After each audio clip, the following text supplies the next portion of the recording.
Yeah. Hello, everyone. Welcome to another edition of my WrestleMania Retro Review series. And for this one, we're going to be looking at WrestleMania 4. Um, to me, this is the most infamous let's rebook a show. Let's try to go back and see what we could have done differently. I have seen countless people rebook this show to death, um, moving around the brackets, seeing so and so could have been here, so and so could have been there, stuff like that. And I'm like, yeah, this was the show to do that. Um, there was a lot of filler, I'm not gonna lie, but at the end of the day, it was what it was because the whole concept of this show was who is going to win the WWF Championship at the end of the night. There were three favorites: Hulk Hogan, of course, Andre the Giant, of course, and then finally Ted DiBiase, who was the odds on favorite of winning because this would have been like the rightful man who bought the WWF Championship, was holding it hostage, but even though he defended the belt every once in a while, he is not considered a WWF champion. And I think that is a huge upset. I really do think that that championship reign should be canon, then vacate, and then he should have vacated, or they should have take the belt away from him, then make this whole tournament a thing. But that championship reign should have been canon. And the rumor was that he was gonna win. Um, but and then in hindsight, if you think about it, if Ted DiBiase were to win, wouldn't that make him a baby face? Going the upper mile, or unless he were to cheat in the end of the match. But at the end of the day, they went with the right choice on who won. But we'll get to him much later. We'll just start with the show. This was a very simple show. I think out of all three WrestleManias, those first three, they were pushing the envelope of let's go big, let's go huge. This one, it was mainly focused on that tournament. Everything else was filler up to the point. It was at in the Atlantic City, New Jersey, promoted as the Trump Plaza. Also, they had Gladys Knight perform at the beginning of the show.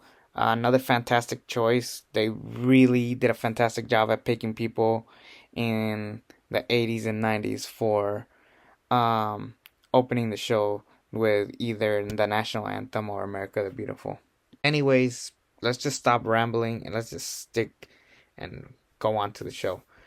It felt like they didn't know what to do with certain people, so they just stuck them in a battle royal in the very beginning for a worthless trophy, where the final three were Junkyard Dog, Bret the Hitman Hart, and of course the winner, Bad News Brown, who won. And then at the end, Bret Hart beats up Bad News Brown and breaks the trophy, which basically means this was pointless. Um, I could care less about it. The real thing that mattered was the tournament, and honestly, they should have just focused on the tournament and maybe the IC title match and the tag team title match just as breaks in between. When I review this tournament, there is a side of me that says there was some fun to be had and there was some boring to be had. And there was a lot of dumb booking decisions when we get to those things. And we'll start in the beginning. So Ted DiBiase beats Jim Duggan. Solid little match. But Jim Duggan wasn't the greatest performer. He was just more of an entertainment. Ted DiBiase was the performer and a great wrestler, so he kind of knew how to balance both. So it was a solid match. Great way to kick off this tournament. Don Morocco, who this point was just pushed to death at this point, and Dino Bravo have a match in the tournament. Um, and Don Morocco wins by DQ. Um, I didn't like this. I wish he would have just won clean. That's another thing. I'm sick and tired of these um, unfair victories. They should have like started, having people win clean, not by count out, not by DQ. And another thing that just boggles my mind is that these guys are straight up getting DQ'd and counted out and right in front of the referee. It's not like they're trying to be sneaky. They don't lie, cheat, and steal.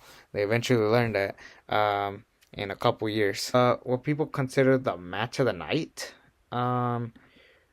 Greg Valentine versus Ricky the Dragon Steamboat. While this was a good match, possibly the best match of the entire show, other than the main event.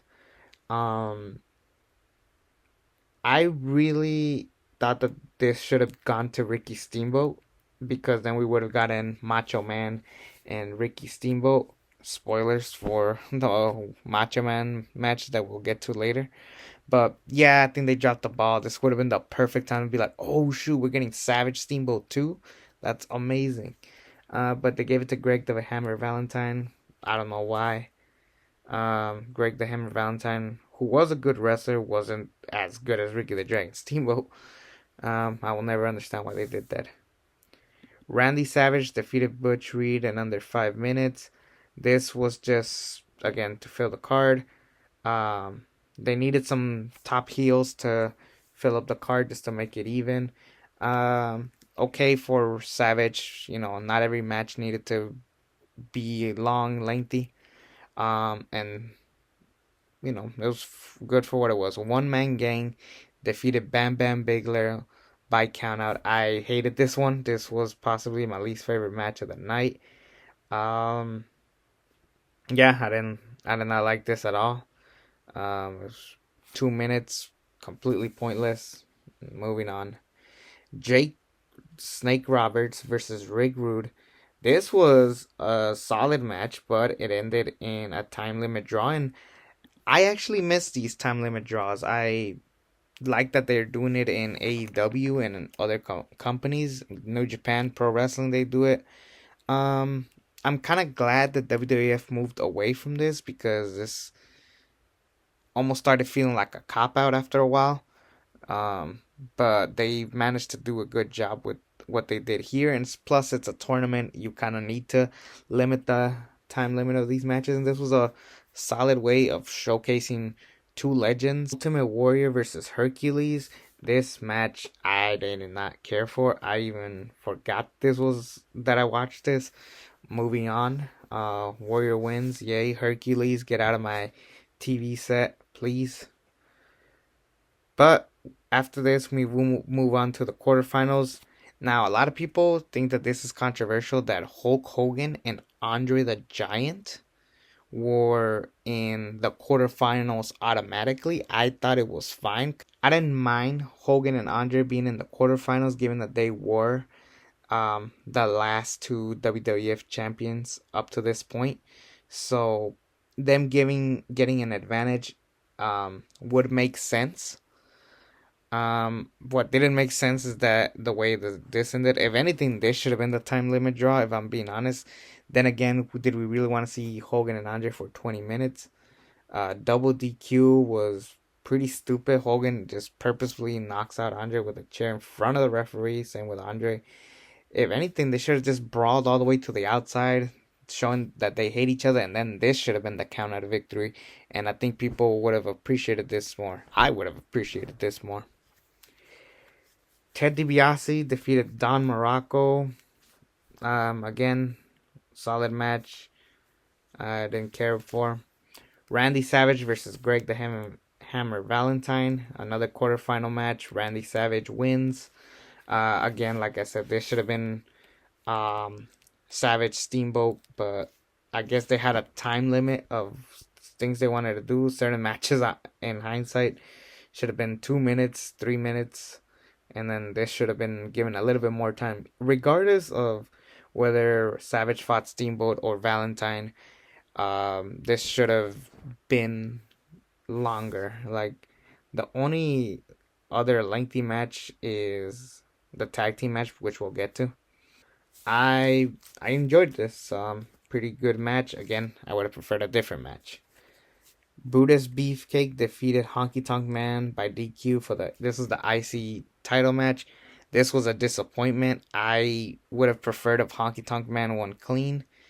I know that Honky Tonk Man is famous for cheating his way out of still being in IC champion, but this just looks bad. Like if he was gonna do a DQ finish, they should have done it with like a Saturday night's main event or something like that. But at WrestleMania of all places, come on, that was stupid. The Islanders and Bobby Heenan versus the British Bulldogs and Coco Beware.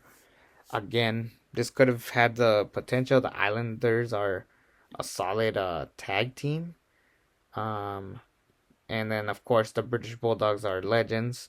But then after a while they just slowed down things. I really felt that the non-tournament matches really took away from this show, and they should have just mainly focused on the tournament matches and then maybe some other stuff here and there. Randy Savage defeated One Man Gang by DQ in the semifinals. This was, I think I like this DQ finish. This one made sense because now that even though Savage is going into the finals, he is hurt. He is fighting injured after this attack from One Man Gang. I thought that was brilliantly put together because now this tells you like, oh, can Savage beat Ted DiBiase? Given that he had the advantage, given that Hogan and Andre both got DQ'd, so the advantage doesn't look good for Savage. So it was well put together. Again, terrible match, but I think for the story it was trying to tell, I appreciated it for that. Demolition defeated Strike Force. I really enjoyed this match. Again, I'm really a big fan of tag team wrestling, so this was a very fun match to watch. And this was the match that led to Demolition being one of the longest reigning tag team champions.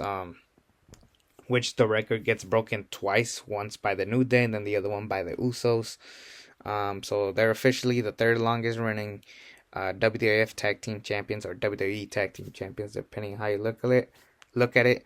I enjoyed this. This was my favorite non-title or non-tournament match, if I'm being honest. Almost my favorite match of the night. I mean, Strike Force and Demolition are a pretty good team. So they did a good job.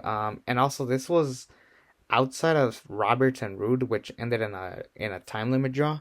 This was the only match that went long, like a little over 10 minutes. I believe so. I'm reading the timelines here. Yeah, this is the longest match of the entire card, other than Roberts and Rude. For what the time was given for them, I liked it. But then we get on to the main event, the WWF Championship Tournament Finals. Ted DiBiase versus Randy Savage with Andre in a corner, Ms. Elizabeth in the corner. This was just fun to watch. It was like, oh shoot, like people were really going high for Macho Man and you know the struggle because he was the only one to actually have all three matches. Everybody else had either an advantage, they lost, you know, they had to count out victories, DQ victories. So now that I hear myself complaining about those other ones, I think this helped make this better, if I'm being honest, but not great. I think certain things would have been moved around and I would have enjoyed it the way that we got here. But the fact that the end result was Savage and DiBiase made it work. And having Andre there and then Hogan coming for the save, even though it was very clear that Hogan just wanted to be there just to take the spotlight, it still can't take away the fact that Macho Man won this match and became WWF champion. Such a phenomenal moment, and it really told the whole world like, oh crap, like they're actually gonna push somebody else other than Hulk Hogan. And they did a fantastic job with building Savage. Up to this point, he was one of the longer reigning IC champions. He did a fantastic job. He had a classic last year. This year, he's headlining the show. I thought this was an awesome match and an awesome moment for him. So, kudos for that. So, overall, this show, not the best. I think certain things could have been moved around. I think there was a lot of filler, if I'm being perfectly honest. I still thoroughly enjoyed this WrestleMania. I had a lot of fun watching this show. I think certain things could have been moved around, like I said, but it was still very enjoyable and it got the end result that I wanted. So, not the a lot of a lot of this is sold by moments. I'm gonna give this show. This is a weird rating because it's not necessarily a bad rating, but if you look at it by grades, it does sound bad. But I'm gonna give it a C plus.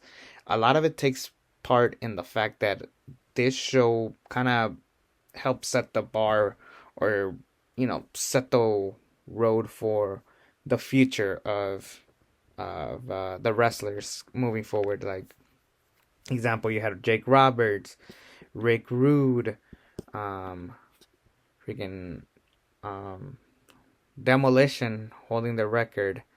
Ted Dibiase being the great heel that he was. Honky Tonk Man, even though the match sucked, his character was there, and of course, you know, even though it showed Hogan and Andre winning or losing double DQ, it showed that their rivalry was still going strong. And then the most important part, it built a new guy in the Macho Man Randy Savage. So I got to give kudos to that. So C plus. Maybe the wrestling wasn't all that great, but the story and the matches that did deliver were great. So I was considering making a video. I'm having a lot of fun doing these, believe it or not. I'm thinking of doing a video once I'm done with all these reviews. Maybe a rebooking of the entire tournament, if that's something that all of you might be interested in. If you guys are watching, please let me know. I'm hoping to get views and people talking about it. Let me know. So, anyways, take care, everybody, and we'll see you on the next one, which will be WrestleMania 5, where the Mega Powers explode.